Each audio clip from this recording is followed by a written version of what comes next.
நானும் என் வீட்டாரும் என்றால் கத்திரையே செலுத்தும் வாக்கும்படி இந்த நாளில் எங்கள் மத்தியில் வந்திருக்கதான் உங்களுக்காக சொல்லிக்கிறேன். கதாவே இறக்க பாராட்டுட்டேன். உடனமாக சொல்லுங்கள். தேவ உள்ளம் இறங்கி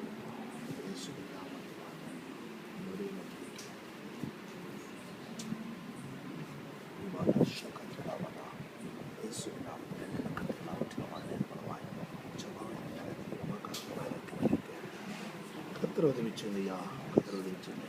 எந்த சூழ்நிலையும் இவர்கள் பின்வாங்கியோ மறுதளிக்கோ கூடாதப்பா. இந்த வேலை துதிக்கிறோம், இந்த வேலை விஸ்தோத்திரம். மரணமானாலும் ஜீவனானாலும் ஒரே ஒரு பின்பற்ற கத்திர உதவிச்சை. இந்த மாசத்து வரையில் காணப்படுகிற